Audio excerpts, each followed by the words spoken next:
പ്രിയപ്പെട്ടവരെ, ഉടമ്പടി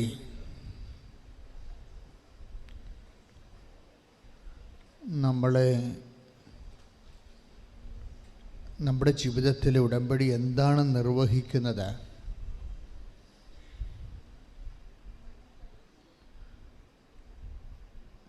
അതിൻ്റെ സുപ്രധാനമായ ഉത്തരങ്ങളിൽ ഒന്ന്, ഈ സീറോ ബാലൻസിൽ നിന്ന് ആസ്തി പദ്ധതിയിലേക്ക് പെട്ടെന്ന് നമ്മളെ കൊണ്ടുവരിക. ആധ്യാത്മികമായ പല പരിചരണങ്ങളുടെയും ആത്യന്തികമായ ലക്ഷ്യം നമുക്ക് ആധ്യാത്മികമായ ആസ്തി ഭദ്രത ഉണ്ടാക്കുന്നത് തന്നെയാണ്. പക്ഷേ ഉടമ്പടിയിൽ വരുമ്പോൾ ഇതിൻ്റെ ഫോർമുല പെർഫെക്ഷൻ ആയത് കാരണം ഇത് പെട്ടെന്ന് സുനിശ്ചിതമായിരിക്കും, സമയബന്ധിതമായിരിക്കും. ഉടമ്പടി സാക്ഷ്യങ്ങളിലേക്ക് നമ്മൾ വരുമ്പോൾ നമുക്ക് മനസ്സിലാകണത് ഇതൊരു ഭാഗ്യക്കുറി എടുക്കണവരല്ല.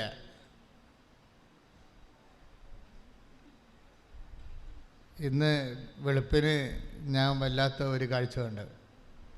നമ്മുടെ കുവൈറ്റിലെ ധ്യാനം കഴിഞ്ഞ് ഞാൻ ഇന്ന് വെളുപ്പിന് ഒരു 3:30 മണിയായി ഞങ്ങൾ വിമാനത്താവളത്തിൽ വന്നപ്പോൾ ആദ്യമേ ഞങ്ങൾ വന്ന് അവിടെ ഇറങ്ങിയപ്പോൾ തന്നെ ഒരു മനുഷ്യൻ ലോട്ടറി ടിക്കറ്റും കൊണ്ട് വന്നു.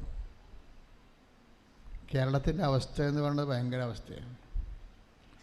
ഇതൊരു വലിയ വ്യവസായമായ രീതിയിൽ മാറുന്നു. അത്രയും ദാരിദ്ര്യമായി നമ്മളിപ്പോൾ.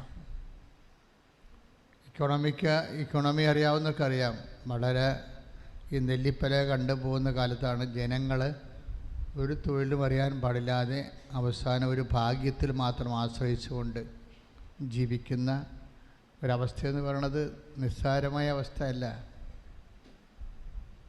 ഞാൻ ആ കാഴ്ച അവിടെ കണ്ടപ്പോഴേക്ക് വിഷമം തോന്നി.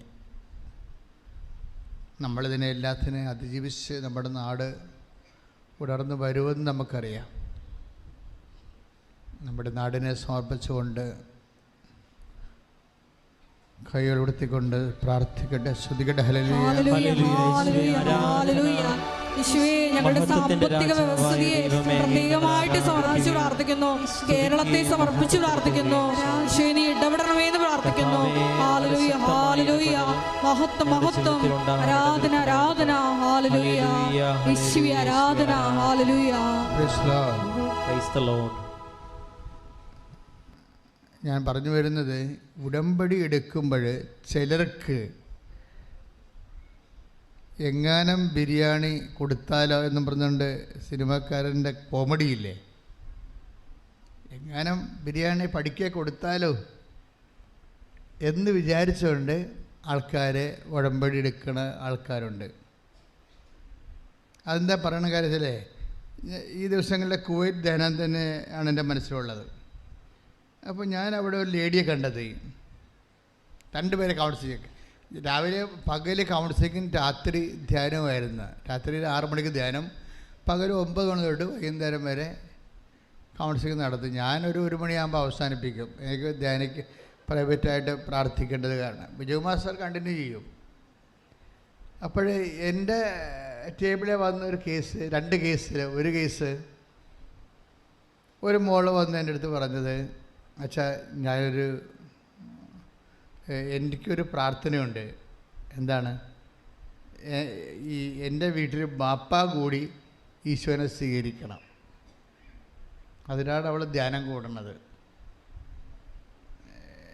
കോയമ്പത്തൂരുകാരിയാണ്, രാമനാഥപുരത്തുള്ള സഹോദരിയാണ്. അധികം വയസ്സൊന്നുമില്ല, 10-22 വയസ്സേ ഉള്ളൂ. അപ്പോൾ ആൾ ധ്യാനം കൂടുകയാണ്. എന്തിനാണ് ധ്യാനം കൂടുന്നത്? എല്ലാവരും അവർ ഈശോനെ സ്വീകരിച്ച്, ബാപ്പ കൂടി ഈശോനെ സ്വീകരിക്കാൻ വേണ്ടി. അതാണ് അവരുടെ ആസ്തി ഭദ്രത എന്ന് പറയും. അപ്പോൾ അവർ ഇപ്പം എനിക്ക് ശരിക്കും പറഞ്ഞാലേ എനിക്ക് ഭയങ്കരമായ ഒരു അഭിമാനം തോന്നി. കാര്യം നമ്മളിങ്ങനെ കഷ്ടപ്പെടുന്നുണ്ടെങ്കിലും ദൈവത്തെ അന്വേഷിക്കുന്ന, വേറെ ഒന്നിനും വേണ്ടിയല്ലാതെ, ക്യാഷ് ആൻഡ് കൈൻഡിന് വേണ്ടി അല്ലാതെ, നിത്യരക്ഷയ്ക്ക് വേണ്ടി മാത്രം യേശുവിനെ അന്വേഷിക്കുന്ന ഒരു സമൂഹം ഇവിടെ ഉണ്ടല്ലോ. അത് കഴിഞ്ഞപ്പോൾ വേറെ ലേഡി വന്ന, അവർ അവരുടെ പ്രശ്നം, അവർക്ക് 12 കൊല്ലമായിട്ട് കുഞ്ഞുങ്ങളില്ല. 12 കൊല്ലം കുഞ്ഞുങ്ങളില്ല. അപ്പോൾ ഞാൻ എടുത്ത വാക്യം ചോദിച്ചു, നിങ്ങൾ ഉടമ്പടി എടുത്തതാണ്? 2019 ഉടമ്പടി എടുത്തതാണ്. ഒരു ഉടമ്പടി എപ്പോഴാണ് നിങ്ങൾ ഉടമ്പടി അവസാനിപ്പിച്ചത്? ആ ഒരു ഉടമ്പടി എപ്പോഴാണ് അവസാനിപ്പിച്ചതെന്ന് അറിയത്തില്ല. ഇപ്പോഴൊക്കെ ഈ ഉറക്കപ്പിച്ച് പോലെ ഇടയ്ക്ക് പ്രത്യക്ഷയുടെ പ്രാർത്ഥന ചൊല്ലും അവർ. ഉടമ്പടി എപ്പോഴാണ് അവസാനിപ്പിച്ചതെന്ന് അറിയത്തില്ല അവർക്ക്. ഉറക്കപ്പിച്ച് പോലെ വല്ലപ്പോഴുമൊക്കെ ഈ പ്രത്യക്ഷയുടെ പ്രാർത്ഥന എടുത്തു വെച്ച് ചെല്ലും. അപ്പോൾ അങ്ങനെ ഗതികെട്ട അവസ്ഥയിലേക്ക് അവർ പോവുകയാണ്. ഈ 2 കക്ഷികളെ കണ്ടില്ലേ? 2 കക്ഷികളെ കണ്ടില്ലേ? നിങ്ങളിത് എവിടെയാണ് നിൽക്കണം നോക്കണം. ഈ കൂട്ടത്തിൽ നിങ്ങൾ എവിടെയാണ് നിൽക്കണം നോക്കണം. അതായത് ആ രണ്ടാമത് പറയുന്ന ആളില്ലേ, അവർക്ക് എന്താ സംഭവിച്ചത്? അവർ ഉടമ്പടി എടുത്തപ്പോൾ തന്നെ അവർക്ക് മനസ്സിലുണ്ട് ഉടമ്പടി എടുത്തുകൊണ്ടൊന്നും കുട്ടികളുണ്ടാകത്തില്ലെന്ന്. അതാണ് അവർ ഉടമ്പടി ഉടപ്പിയത്. ഉടമ്പടി എടുത്തുകൊണ്ടൊന്നും കുട്ടികളുണ്ടാകാൻ പോണില്ല എന്ന്. അപ്പോൾ അവർക്ക് വിശ്വാസമില്ലാതെ ആരെങ്കിലുമൊക്കെ ഈ സാക്ഷ്യങ്ങളൊക്കെ പറയുമ്പോൾ അത് കേട്ടിട്ട് ദൈവത്തിന് പണി കൊടുക്കാൻ വേണ്ടി ഉടമ്പടി എടുക്കുന്ന ആൾക്കാരുണ്ട്. നിങ്ങൾ അങ്ങനെ വല്ലതും ആണെങ്കിലേ നിങ്ങൾ ഇത് കറക്റ്റ് ചെയ്യണം. ഇത് ഇപ്പോൾ ഇന്ന് ഞാനിവിടെ ഞങ്ങളെ അച്ഛനും ജോമളൊക്കെ ആയിട്ടിരുന്ന് പ്രാർത്ഥിച്ചുകൊണ്ടിരിക്കുന്ന സമയത്ത് അവരൊരു സാക്ഷ്യം എടുത്ത് എനിക്ക് തന്നു. അവർ എന്നെ പേരവരുടെ ഡൽഹിയിൽ നിന്ന് ആൻ ജോർജ് എന്ന് പറഞ്ഞു. അപ്പോൾ അവരുടെ സാക്ഷ്യത്തിൽ അവർക്കിതുപോലെ മക്കളില്ലാത്ത കേസാണ്. പക്ഷേ അവരാദ്യം കണ്ട അടയാളം ഈ ഉടമ്പടിയുടെ ഉപ്പ് ഇട്ടിട്ട് പൂക്കാത്ത മരങ്ങൾ പൂക്കുന്ന ഒരു സാക്ഷ്യമാണ് അവർ കണ്ടത്. പക്ഷെ അതേസമയം തന്നെ അതുപോലെ വിശ്വസിച്ച് അവർ 5 കൊല്ലം മക്കളില്ലാത്തവർ പ്രഗ്നൻ്റായി. പക്ഷേ ഇത് വിഷയം എന്ന് പറയണത്, അപ്പോൾ അവർ മാതാവിനോട് ചോദിച്ചു ഇത് ആര് വഴിയാണ്? കാര്യം അവർ ഒത്തിരി പ്രാർത്ഥനയ്ക്ക് നടക്കുന്ന ആളാണ്, പലതരത്തിലുള്ള പ്രാർത്ഥന ഈ വിഷയത്തിൽ എടുത്തിട്ടുണ്ട്. അപ്പോൾ അവർക്ക് ആ കുഞ്ഞിനെ സ്വപ്നം കാണിച്ച് കൃപാസനം മാതാവിനെ. പക്ഷേ കുഞ്ഞിന് കൃപാസനം മാതാവിനെ അറിയത്തില്ല, അത് വേറെ കുഞ്ഞാണത്. കുഞ്ഞിന് കൃപാസനം മാതാവിനെ അറിയത്തില്ല. പക്ഷേ ആ കുഞ്ഞിനെ കൃപാസനം മാതാവിനെ കാണിച്ചപ്പോൾ അവൾ തിരിച്ചറിഞ്ഞ്, നമ്മൾ തിരിച്ചറിയപ്പെടേ പരിട എന്ന് പറഞ്ഞാൽ തിരിച്ചറിഞ്ഞ്. ഞാൻ എന്താ ഇങ്ങനെ പറഞ്ഞത്, നിങ്ങൾ ഈ സാക്ഷ്യങ്ങൾ കേൾക്കുമ്പോൾ നിങ്ങൾക്ക് തോന്നണം ചിലർ നല്ല ആസ്തിയോടുകൂടി വന്നാണ് ഉടമ്പടി എടുക്കുന്നത്, ചിലർ ഒരു ആസ്തിയും 0 ബാലൻസിൽ വന്ന ഉടമ്പടി എടുക്കുന്നത്. ഒക്കട്ടെ കിട്ടിയാൽ കൂട്ടിയെന്നൊക്കെ ഞാൻ പറയത്തില്ല ഇടയ്ക്ക്. അതുപോലെ അത് അബദ്ധമാണ് ശരിക്കും. എന്താ പ്രശ്നം? നമ്മൾ 0 ബാലൻസിൽ നമുക്ക് ഉടമ്പടി എടുക്കാൻ പറ്റത്തില്ല. ഇപ്പം നിങ്ങൾക്ക് അറിയാവുന്ന അഭ്യാസം കരച്ചിലാണെന്ന് വിചാരിച്ചോ, നന്നായിട്ട് വെടിപ്പായിട്ട് കരയാനറിയാം, പക്ഷേ ഉടമ്പടി വിജയിക്കത്തില്ല. കരഞ്ഞത് കൊണ്ട് ഉടമ്പടി വിജയിക്കത്തില്ല. അപ്പോൾ നിങ്ങൾക്ക് ശരിക്കും ആത്മാർത്ഥമായിട്ട് കരയാനറിയാം, പ്രൊഫഷണലായിട്ട് കരയാനറിയാം. ചില പെണ്ണുങ്ങളുണ്ടല്ലോ, നമ്മൾ എന്നെ കാണുമ്പോൾ തന്നെ നിലവിളിക്കാൻ തുടങ്ങും. കുഴപ്പമില്ല, ഞാൻ തട്ടിയിട്ട് കാര്യം പറയുമ്പോൾ അപ്പോൾ അതുതന്നെ അവർ ഗിയർ ചേഞ്ച് ചെയ്ത് ഒക്കെ ആയിട്ട് കാര്യം പറയും. അപ്പോൾ ആ കരച്ചിലെന്ന് പറയുന്നത് അവരുടെ അതിൻ്റെ അകത്ത് ഉള്ളതാണ്. ആ പ്രൊഫഷണലായിട്ട് കരയുന്ന ആളാണ്. എന്ത് വിഷയം ഉണ്ടെങ്കിലും ആദ്യം കരഞ്ഞേ തുടങ്ങത്തുള്ളൂ. അപ്പം ഇങ്ങനെയുള്ള ഈ അഭ്യാസങ്ങൾ കരച്ചിൽ കൊണ്ട്, ഇപ്പം നിങ്ങൾക്ക് ദൈവദുരുസന്നിധി കരഞ്ഞത് കൊണ്ട് പ്രത്യേകിച്ച് കഥയൊന്നുമില്ല. എങ്കിലും നമ്മുടെ ഒരു ആസ്തി ഉണ്ടാകണം. കരച്ചിലൊരു ആസ്തിയല്ല. ചില ആൾക്കാർക്ക് ഇവിടെ വന്നിട്ട് ഈ വെളുപ്പിനൊക്കെ 4 മണിക്ക് കിടന്ന് മാതാവേ എന്നൊക്കെ പറഞ്ഞ് കരയണ കേൾക്കുക. അപ്പോൾ എനിക്ക് ചിരി വരും. എന്താ കാര്യം? കയ്യിരിപ്പെന്നൊക്കെ പറയണത് ഭയങ്കര കോടാലിയായിരിക്കും കയ്യിരിക്കണത്, പക്ഷെ കരച്ചിലിന് യാതൊരു പഞ്ഞവും ഉണ്ടാകത്തില്ല. ഇയാളെ കൗൺസിൽ ചെയ്ത് കഴിയുമ്പോൾ മാത്രമല്ലേ വിവരം അറിയത്തുള്ളൂ. ഇയാളെ കൗൺസിൽ ചെയ്ത് കഴിയുമ്പോൾ അനുരഞ്ജനം എങ്ങനെയാണ്, ഭർത്താവിനോട് എങ്ങനെ പെരുമാറണത്, മക്കളോട് എങ്ങനെ പെരുമാറണത്, അയൽവാസിയോട് എങ്ങനെ പെരുമാറണത്, നാത്തിനോട് എങ്ങനെ പെരുമാറണത്, അവിടെ എല്ലാം ദൈവസ്നേഹം ഉണ്ടായി ഇല്ലേ, ഇവരുടെ ഗുണ്ടായിസമാണ് നടക്കുന്നത്. കാര്യം കൗൺസിൽ ചെയ്താൽ മാത്രമേ ഇവർക്ക് ഈ അനുഗ്രഹം കിട്ടുവാൻ സാധ്യത ഉണ്ടോ ഇല്ലയോ എന്ന് അറിയാൻ പറ്റത്തുള്ളൂ. കരയുന്നതിന് യാതൊരു പഞ്ഞുമില്ല. നിങ്ങൾക്കറിയാമല്ലോ ബൈബിളിൻ്റെ ഒരു രീതി, ഒരേ സ്റ്റാറ്റസുള്ള 2 പേര് ബൈബിളിൽ അവതരിപ്പിക്കും. അവർക്ക് ഒരേ സ്റ്റാറ്റസാണ്, രണ്ടും നോൺ ജ്യൂസാണ്. അവർ യഹൂദരല്ലാത്തവരാണ്, ക്രിസ്തുവിൻ്റെ അടുത്ത് വിജാതീയരാണ് 2 പേരും. അപ്പം ശതാധിപനും ഒരു വിജാതീയനാണ്. ശതാധിപൻ ഒരു വിജാതീയനാണ്, റോമൻ പടയാളിയാണ്. പിന്നെ വേറെ ഒരു ദേശക്കാരത് കാനങ്കാരി, അവരും യഹൂദയല്ല, അവരും വിജാതി സ്ത്രീയാണ്. അപ്പോൾ രണ്ട് വിജാതിയർ കർത്താവിൻ്റെ അടുത്ത് വരുന്ന ബൈബിൾ വാക്യങ്ങളിൽ നമ്മൾ അപ്പോൾ ഒരു സ്ത്രീയെ നോക്കിയാൽ 15:23 വായിച്ച മത്തായിയുടെ സുവിശേഷം. മത്തായി സ്ത്രീ 15:23. എന്നാൽ അവൻ ഒരു വാക്ക് പോലും ഉത്തരം പറഞ്ഞില്ല. കണ്ടേ, ഇതിൻ്റെ പ്രശ്നം വെച്ച് കഴിഞ്ഞാൽ അതിനുശേഷം 15 കാനങ്കാരി കർത്താവിൻ്റെ അടുത്ത് വന്ന് അവരുടെ മകളെ പിശാച് ബാധിച്ചെന്ന് പറയുന്നത് നമ്മൾ എപ്പോഴും കേൾക്കുന്ന ഒരു ഭാഗമാണ്. ഈ ബൈബിളിന് ഒരു പ്രശ്നമുള്ളത് മദർ വേർഡെന്ന് പറയും. ബൈബിളിൽ കുറേ തരം വാക്കുകളുണ്ട്. മദർ വേർഡെന്ന് വെച്ചാൽ അമ്മ വചനങ്ങൾ, ഇങ്ങനെ പ്രസവിച്ചുകൊണ്ടേയിരിക്കും. അവരെപ്പോഴും ബൈബിളിൻ്റെ വചനത്തിൽ നിന്ന് വേറൊരു വചനം ഉണ്ടായിക്കൊണ്ടിരിക്കും. എപ്പോഴും പുതിയ പുതിയ ആശയങ്ങളും പുതിയ പുതിയ ദൈവത്തിൻ്റെ മനസ്സും ഒരു സിംഗിൾ വേർഡ് തന്നെ ഓരോ ദിവസവും വ്യത്യസ്തങ്ങളായ ദൈവഭാഷ്യങ്ങൾ പറഞ്ഞുകൊണ്ടിരിക്കും. അത് മദർ വേർഡെന്ന് പറയണത്. അതുപോലെ ഒരു മദർ വേർഡാണിത്. ഇത് ഇന്ന് വായിക്കണതല്ല നാളെ പറയാൻ പോണത്. നാളെ പറയണത് ഇത് തന്നെ ആയിരിക്കും, പാസേജ് ഇതായിരിക്കും, പറയണത് വേറൊരു കാര്യമാണ്. അതിന് മദർ വേർഡെന്ന് പറയും. ഇനി ഒക്കൾട്ട് വേർഡുണ്ട്, അത് നിഗൂഢവചനങ്ങൾ, ദൈവികമായ സത്യങ്ങൾ ഗൂഢമായിട്ട് വെച്ചിട്ട് ഗൂഢവചനങ്ങളുണ്ട്. ഇങ്ങനെ ഓരോ വ്യത്യസ്ത. അപ്പോൾ ഇതിൻ്റെ ഇതൊരു മദർ വേർഡാണ്. ഇനി കീ വേർഡുണ്ട്, താക്കോൽ വചനങ്ങൾ. ചില ഒരു വലിയ ആശയപ്രപഞ്ചം തന്നെ ഓപ്പൺ ചെയ്ത് കിട്ടും ഒറ്റ ഒരു വാക്കിൻ്റെ കീ കിട്ടിക്കഴിഞ്ഞാൽ. ഇങ്ങനെ വചനത്തിൻ്റെ ഗ്രേഡ് വ്യത്യസ്തമുണ്ട് ഒത്തിരി.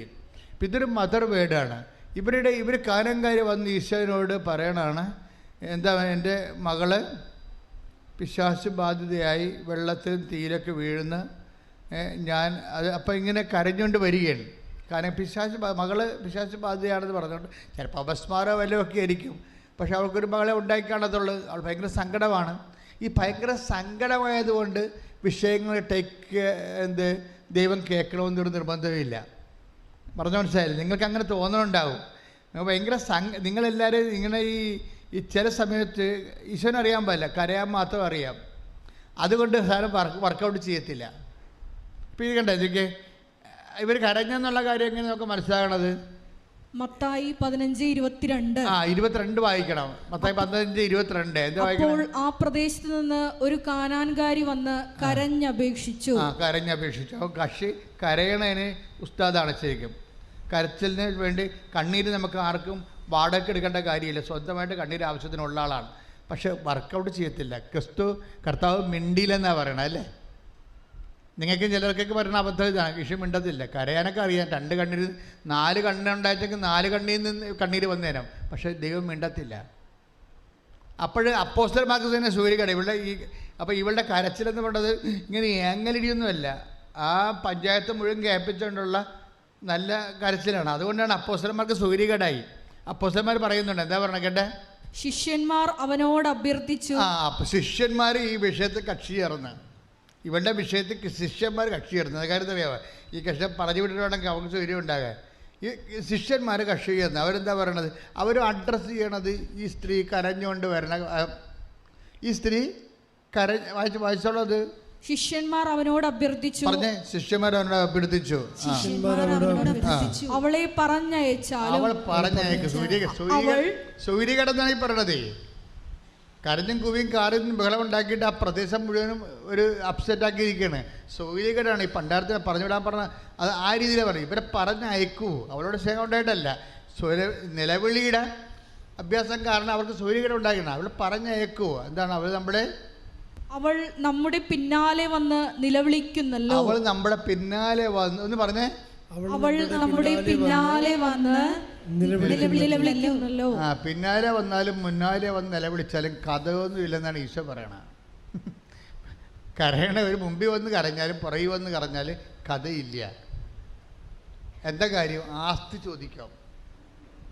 ദൈവദിനസ്ഥന് വരുമ്പോൾ ആസ്തി വെക്കാൻ പറയും.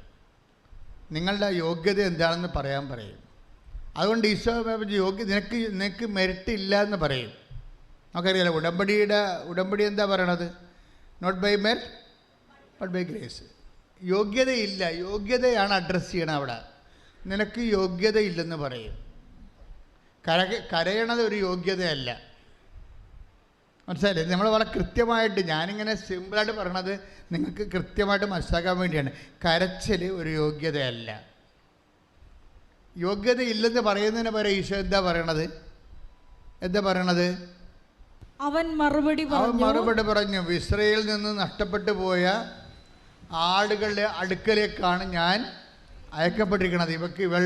ഇവളുടെ കാര്യം പരിഹരിക്കാൻ വേണ്ടി വന്നതല്ലെന്ന്. ക്ലിയർ അല്ലേ?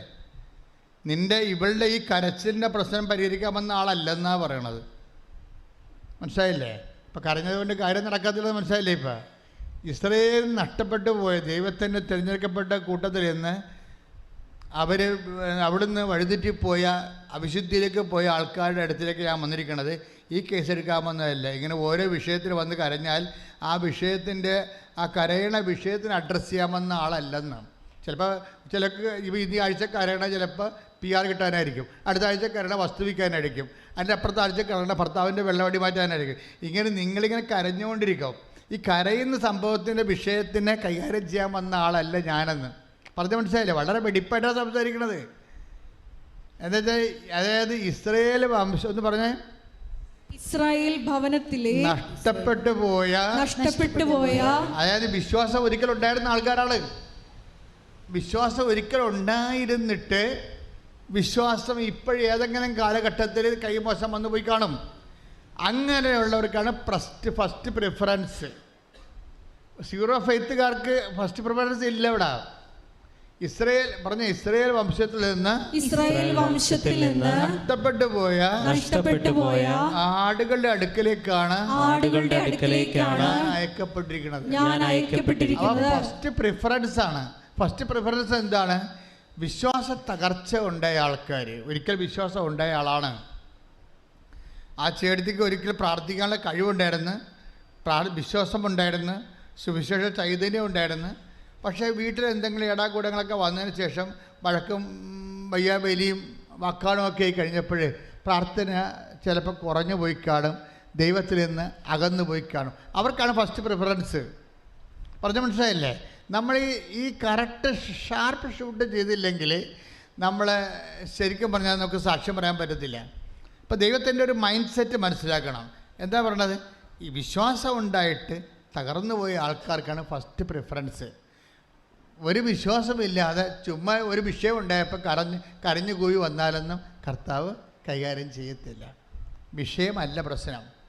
നിങ്ങളുടെ കരച്ചിലിൻ്റെ ഇമോഷണാലിറ്റിക്ക് ഒരു വിലയില്ല. അപ്പോൾ ഇവരുടെ ടെസ്റ്റ് ചെയ്യാൻ വേണ്ടി ഈശോ ഉദ്ദേശിക്കണത് ഇവരുടെ വിശ്വാസത്തെ, ഈ വിഷയത്തെ നിലനിർത്തിക്കൊണ്ട് തന്നെ ഇവരുടെ വിശ്വാസത്തെ നിങ്ങളെ കർത്താവിൻ്റെ തിരുസന്നിധിയിൽ പ്രകടിപ്പിക്കാൻ വേണ്ടി നമുക്ക് ഈശോ ചാലഞ്ച് ചെയ്യും. അതിനെന്താ ഈശോ പറയണത്? വിശ്വാസമില്ലാത്തവരാണെങ്കിൽ, ഇപ്പം ചില ആൾക്കാർ ഞാൻ പറഞ്ഞില്ലേ, അവർ 12 കൊല്ലമായി മക്കളില്ല. പക്ഷെ അവരിപ്പോൾ പ്രത്യക്ഷീണ പ്രാർത്ഥന ഞരങ്ങി മൂളിയൊക്കെ വല്ലപ്പോഴും കൂടി വല്ല പട്ടിയ പൂച്ചയെ കടിച്ചാൽ മാത്രമേ പ്രത്യക്ഷ പ്രാർത്ഥന ചെല്ലത്തുള്ളൂ. അങ്ങനെയുള്ള അവസ്ഥയാണ് അവർ. ഈ കക്ഷികൾ അഡ്രസ്സ് ചെയ്യത്തില്ല. അതെന്താ സംഭവിച്ചാൽ ഇവരുടെക്കൊന്നും വേണ്ടത്, ദൈവത്തിന് വേണ്ടത് സാധാരണ ഒരു വിശ്വാസമല്ല. പിന്നെന്താ വേണത്? ആ ചേട്ടത്തിൽ പറയുന്നുണ്ട്, മക്കളുടെ അപ്പമെടുത്ത് 15:26 മക്കളുടെ അപ്പമെടുത്ത് മക്കളുടെ അപ്പമെടുത്ത് നായ്ക്കൾക്ക് എറിഞ്ഞു കൊടുക്കുന്നത് ഉചിതമല്ല.